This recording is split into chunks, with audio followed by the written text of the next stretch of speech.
His Excellency Ambassador Raouf Saad, former Assistant Foreign Minister. Your Excellency Ambassador Saad, hello? Yes, I'm Yes, here. Your Excellency, we were just speaking about, Yes. yes, we were just speaking about the Memorandum of Understandings and the signing of agreements in several fields. Among them is the field of education, heritage, transportation, aviation, and other Yes. fields. Yes. Yes, I was talking about new areas yes. that maybe this visit would lead us to invest in cooperation, such as as I said, the Tukum special economic zone, and we have the Suez economic zone. We have progressed and huge experiences, and I think we might consider coordination and exchanging experience, expertise in terms of investment, trade, logistics, services. So it is, two similar zones that they are very special in their characteristics.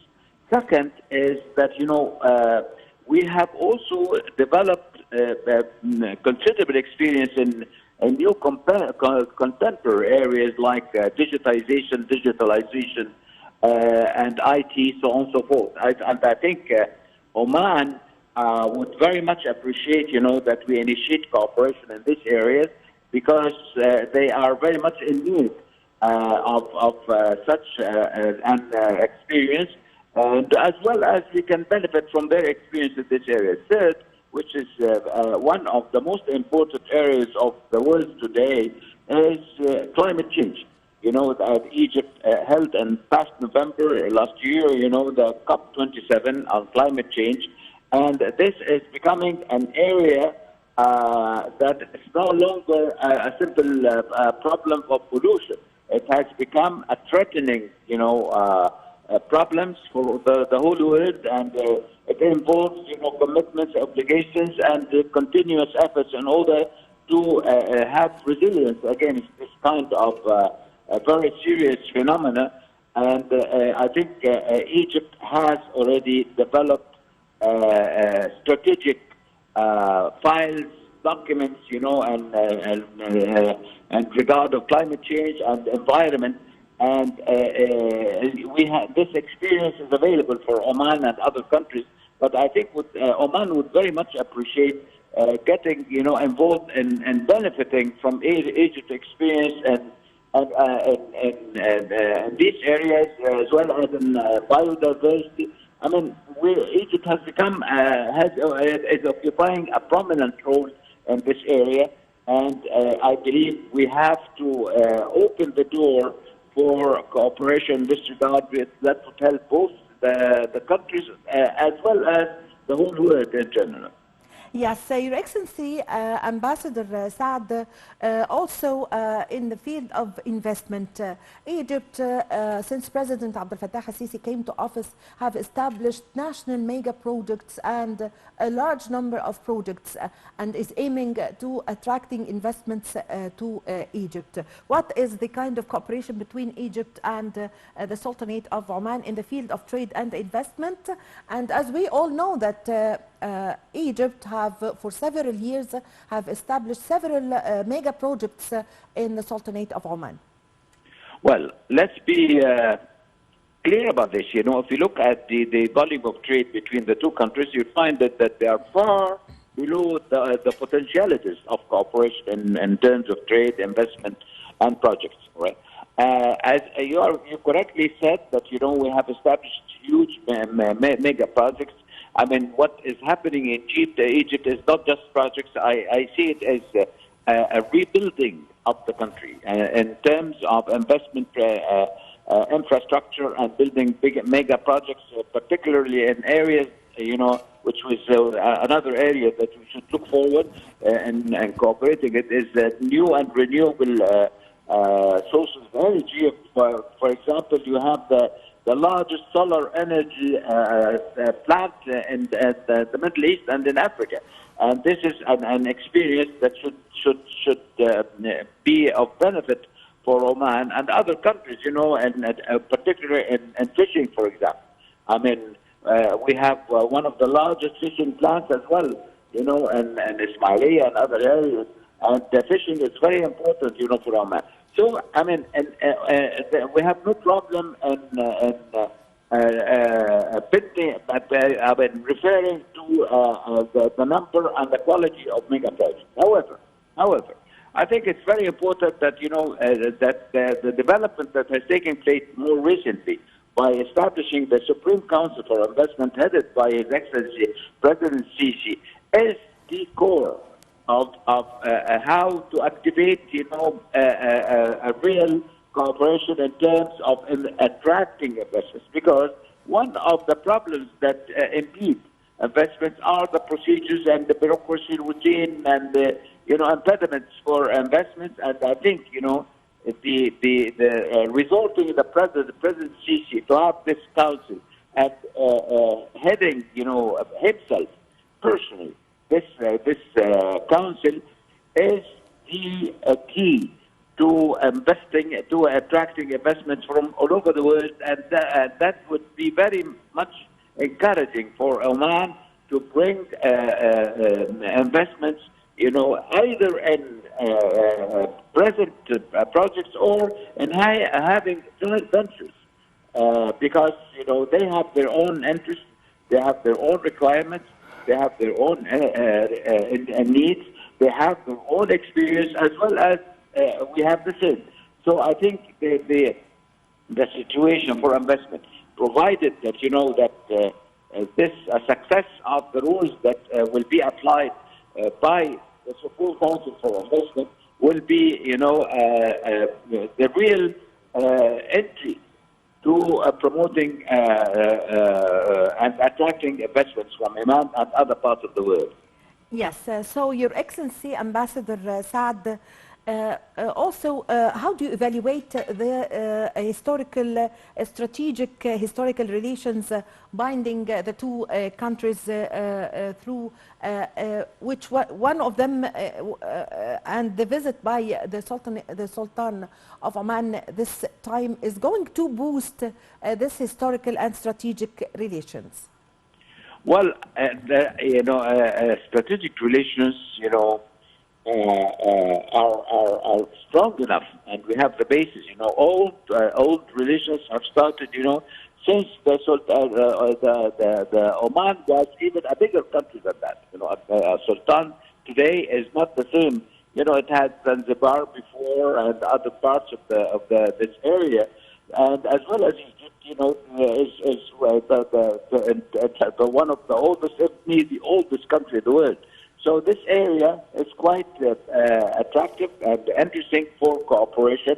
And I think we have, institutes, we have the museums that provides not only the visits for tourists, but we have, museums and institutes for the Islamic, the Coptic, and even we have Jewish synagogues. I mean, we have enough of potentials for cooperation in history, and I think that should be linked with the cooperation in education, because that could be injected in the syllabuses of the two countries, and we have to activate and even promote further, the cooperation of exchanging visits, exchanging kind of working sessions, conferences, meetings in this area, in order to see how that we exchange benefit of each country's history and having a better understanding, a deeper knowledge of both histories, and reflect that, in terms of maybe joint ventures, in terms that would link the histories of the two countries. Yes, Your Excellency, Ambassador Saad, now Egypt is witnessing a great leap in the field of renewable energy and green hydrogen. So yes. After this visit, how do you view the future of the Egyptian-Omani cooperation in these fields? Well, I think I partly answered to this question when I talked about the new and renewable, but yes, you are right in that, because, it's that what we should remember, that Egypt has become, that most recently has become the first country in the Middle East and Africa to produce green hydrogen. And green hydrogen and renewable energy as well as, and I refer to solar energy, for example, and Bamban, whatever, they are not just ordinary projects, but they are very much related to building a different future. We should remember that there is a universal acknowledgement that 2030 should be 50% carbon neutrality, and then 2050 should be 100% carbon neutrality.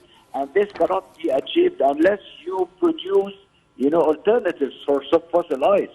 So when Egypt, achieved this kind of progress in terms of green hydrogen, new and renewable sources of energy, like wind energy, like the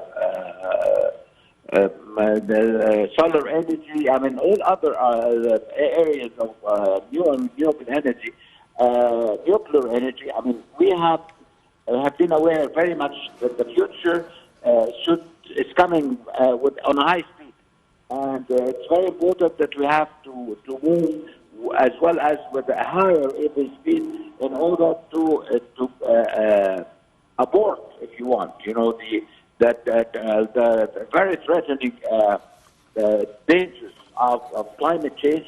So they have to develop, new renewable.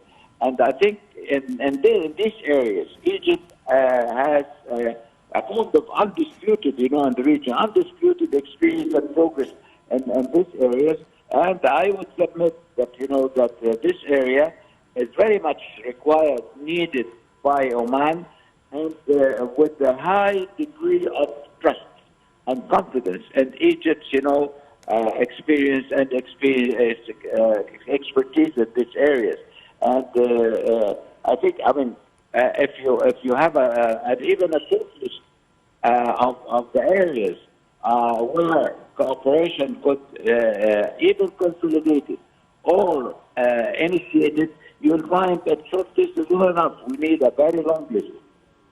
Yes, Your Excellency, Ambassador Saad, also, how would the visit of the Omani Sultan help in boosting the joint action between the two countries towards the regional, joint action towards regional and international issues of common concern?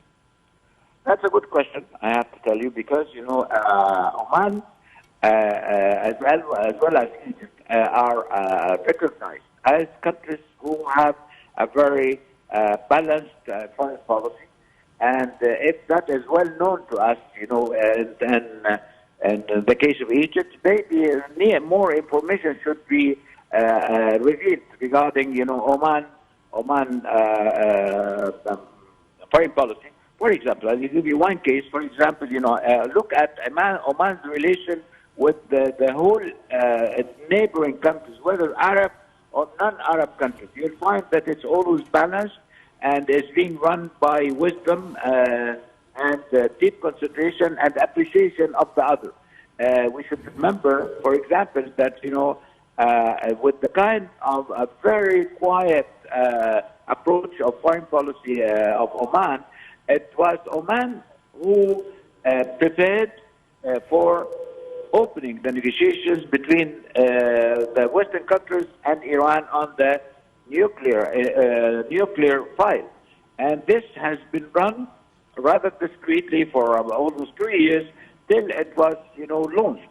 So, for example, with the relations between Oman and Iran and Turkey and all other countries, you'll find the same, Egypt with maybe on a little bit larger scale, due to Egypt's role, its volume, its magnitude, its weight.